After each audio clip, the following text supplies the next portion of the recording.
Comme vient de le dire la dame, ladies and gentlemen, Patrice Romeden. On commence par quoi? Bonjour William, un sujet bonjour très à drôle, tous. très sympa. Oui, super sympa, mais d'actualité ce matin, il est abondamment question du projet de loi sur le travail. Un mauvais coup questionne à la une 20 minutes, cependant que la Voix du Nord estime que si le gouvernement jouait au poker, on pourrait dire qu'il est en train de faire tapis. Le gouvernement mise tous ses derniers jetons sur ce coup, écrit Mathieu Verrier. Une victoire reconstitue son capital avant l'élection de 2017 et une défaite déshabille complètement l'exécutif de sa crédibilité et de son assise politique. Et l'éditorialiste de conclure, après presque 4 ans de pouvoir, l'élastique est tendu au maximum et plus proche de rompre que de rassembler l'ensemble de la gauche. Il y a d'ailleurs à ce propos des signes qui ne trompent pas. On voit ce matin que c'est la presse plutôt cataloguée à droite qui applaudit. Parfois, c'est vrai, elle le fait avec un brin d'ironie. C'est le cas de l'Opinion et de son dessinateur CAC, regardez, qui croque le président Hollande en tonton flingueur. La loi sur le travail, c'est de la dynamite. La colère, c'est celle de Bernard Blier.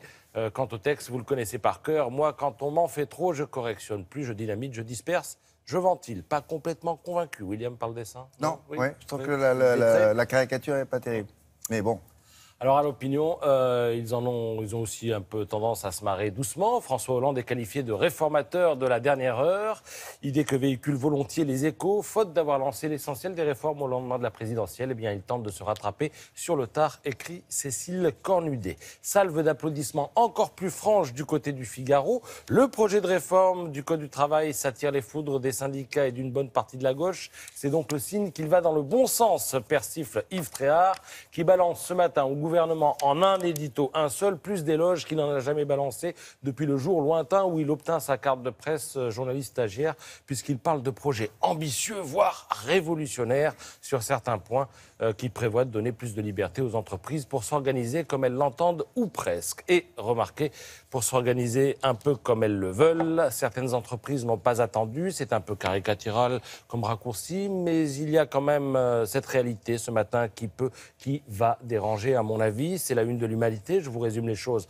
en 2 chiffres, 118 millions d'euros de profit, 1600 suppressions de postes, signé Air France. L'an dernier, la boîte était dans le rouge, cette année elle renoue avec les bénéfices, mais son PDG, Alexandre de Juniac, prend le risque de rallumer la mèche d'un conflit social dont on sait qu'il est toujours larvé à Air France. Je vous laisse imaginer ce matin la colère froide de Maurice Ulrich dans l'Humanité. Les 100 000 salariés du groupe ont fait des efforts considérables, de l'aveu même du patron, écrit l'éditorialiste, toute peine mérite salaire.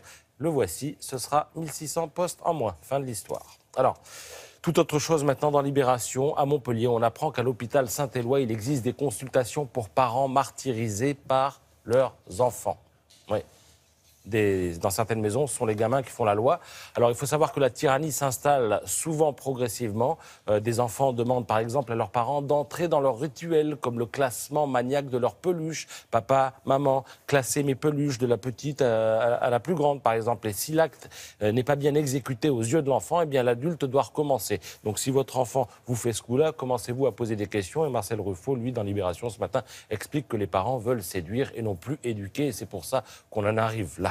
Je termine toujours avec le Figaro, avec Jean-Michel Wilmotte, l'architecte dont on nous dit qu'il redessine Paris. Il dévoilera le 19 mars prochain, regardez, les bulbes de l'église orthodoxe russe qui sera au pied du pont de l'Alma. Elles auront cette taille-là par rapport à l'immeuble? Cette taille-là, et puis de là, on pourra voir un peu plus loin, 2-3 ponts plus loin, la Tour Eiffel. Je reviens vous en parler tout à l'heure.